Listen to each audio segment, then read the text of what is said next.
Okay, we are now going to take a look at the pressure gradients that drive filtration. And then we're going to take a look at what forces help regulate those pressure gradients so that we can maintain our glomerular filtration rate within a homeostatic range.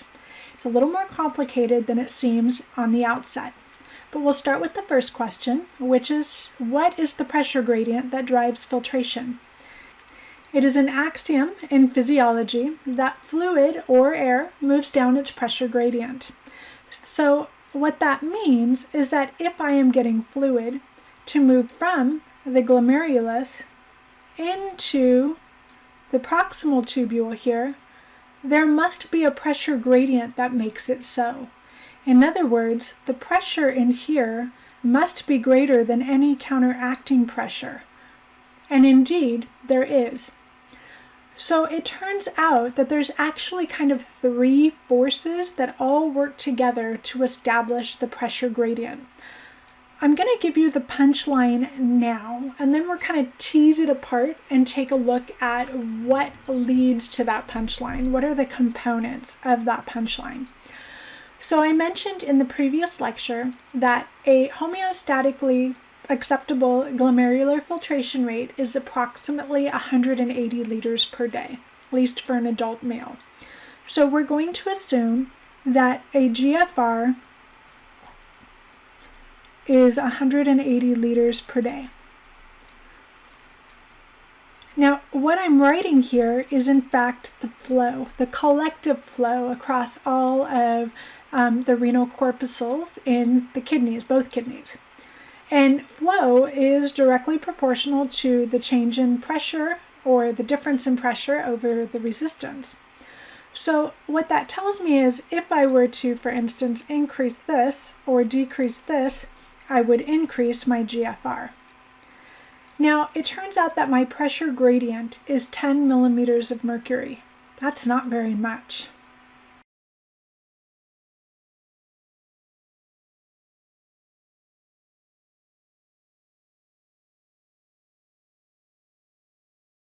So what that means is whatever forces drive pressure in here, it is collectively 10 millimeters of mercury greater than whatever the counteracting forces are potentially acting on that fluid, preventing it from coming out.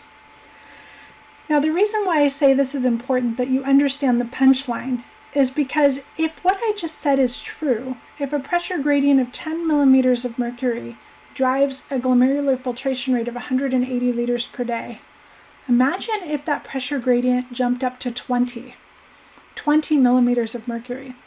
What would you expect the GFR to be? Okay, hopefully that you got that right. It probably wouldn't be all the way up to 360 liters per day, but it would certainly be much higher than 180 liters per day. Now imagine that my pressure gradient drops to 5, just 5 millimeters of mercury. What do you think my GFR is going to be? And it might be about half. So that's bad. We're going to talk about why a GFR well outside of this range, too high or too low, is a bad thing. But for now, we're just going to accept it as truth. We don't want a glomerular filtration rate that's too high or too low, which tells us that we better be maintaining this pressure gradient of 10 millimeters per mercury pretty much right on the dot. We don't have a lot of wiggle room because a little bit of change is going to end up having a big impact on our GFR. So now that I've hopefully planted that seed into your brain that, ooh, this is kind of a precarious and constantly, evolving issue where we're like, oh, too high, too low, nope, right on the 10. You really want to keep it right on the 10 mark. It will make more sense why there are so many mechanisms that regulate that pressure gradient and really try to keep it right at 10.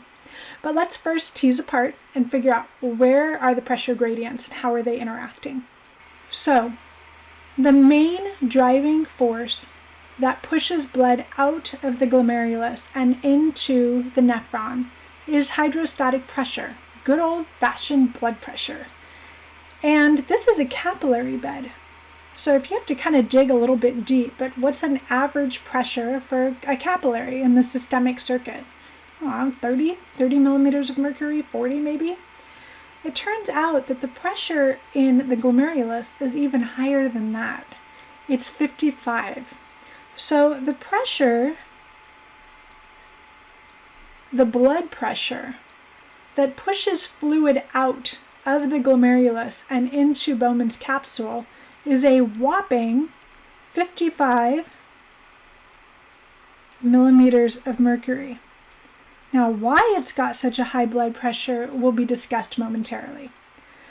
Obviously, that's far too high in order to achieve a GFR of 180 liters per day.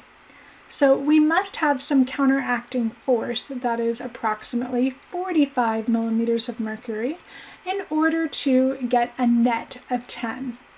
And in fact, there are two forces. I am not going to make you memorize the numbers, but I do want you to know what they are, and I want you to know that collectively this is 45 millimeters of mercury counteracting the other way, and that the net difference between them is 10. So let's talk a moment about what those competing forces are. One of the forces is actual Bowman's capsule and anatomy. I mentioned in the previous lecture that in order for fluid to actually make it into the proximal tubule, it has to kind of get out of the crevices of Bowman's capsule. So Bowman's capsule, is receiving fluid, right? Fluid is leaking out of the glomerulus and Bowman's capsule is expanding, but it's not elastic. So it really pushes back. So there's actually the physical pushback from Bowman's capsule. And if your fluid that is exiting, let's say right about here, then the likelihood that you're actually going to make it all the way down here is pretty low. Chances are Bowman's capsule is just going to kind of push you right back in. So that's part of it. And I'm just going to call that the physical pushback from Bowman's capsule. The other counteracting force is going to be osmotic pressure, which does actually go this direction. So what is the osmotic pressure? When we start with blood, fluid is leaving the blood, right? So it's going out into the Bowman's capsule, but what fluid is leaving?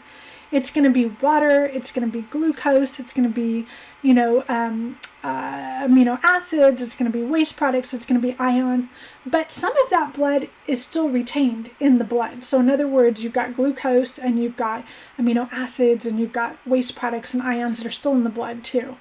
But you also have plasma proteins. Most of the plasma proteins are stuck behind, which means that the osmolarity of the remaining blood, the blood that isn't getting pushed out into the filtrate, is actually greater than the osmolarity of the filtrate.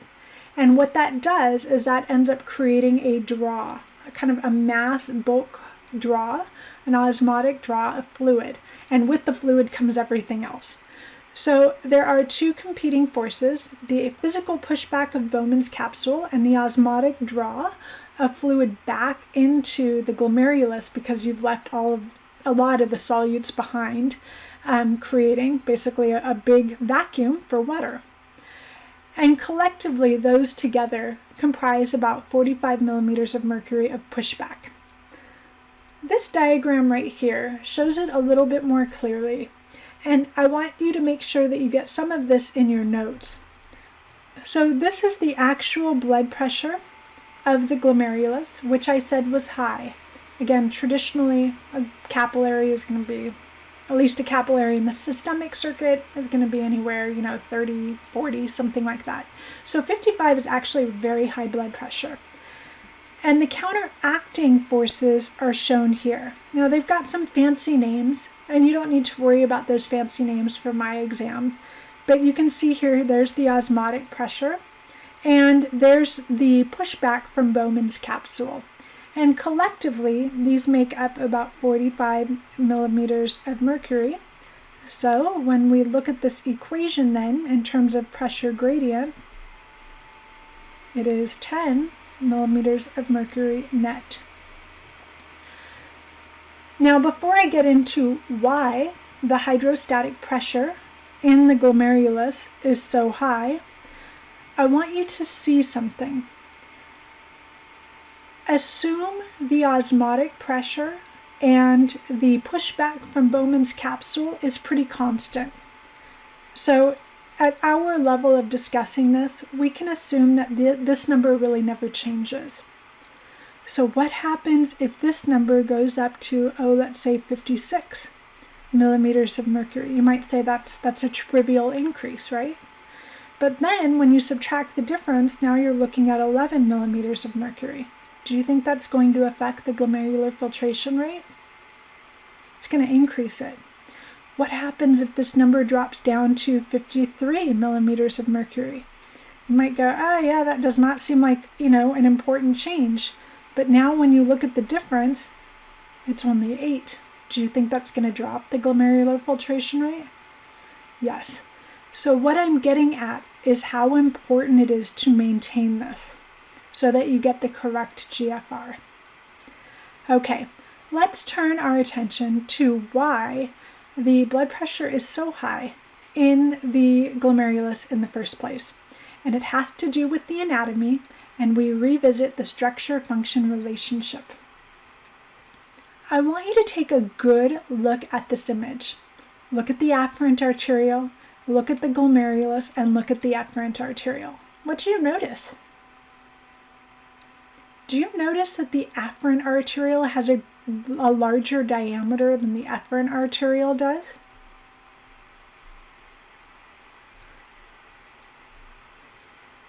That's weird. What does that do? Well, when we looked at the circulatory system, we learned that the diameter of the tube impacts resistance, right? So the smaller the diameter, the more resistant. The larger the diameter, the easier it is for blood to flow. So what this means is that it's really easy for blood to flow in. Nice big diameter, and then that blood kind of gets trapped in this cavernous mess, right? So I mentioned also that the glomerulus is designed to be kind of this big cavernous network of blood vessels for a reason. And part of the reason is that it's like a maze in there, like the blood's constantly turning this way and that way, and it's getting stuck in these little folds and stuff. And how does it eventually make its way out? Well, to make its way out, it needs to find the efferent arteriole, but the efferent arteriole is small. And because it is small, it's actually difficult for the blood to leave. So the blood ends up getting backed up into the glomerulus. And when it gets backed up, the pressure goes up, and that causes the push for fluid out. So it is the anatomical design of the glomerulus along with the different diameters of the afferent and efferent arteriole. Namely that the afferent arteriole has a much larger diameter than the efferent arteriole that basically allows easy access of blood to the glomerulus and then makes it difficult for the blood to leave, thus creating a backup of blood in the glomerulus, thus increasing the pressure, thus making it so that the blood pressure in the glomerulus is actually quite high and enough to overcome the competing or counteracting pressures, the osmotic pressure and the pushback of Bowman's capsule, and maintain a net positive pressure of 10 millimeters of mercury. All right, in our final lecture that looks at filtration, we are going to be taking a look at what regulates this blood pressure. How do we keep it at 55 millimeters of mercury? And what happens if we don't? I'll see you in the next lecture.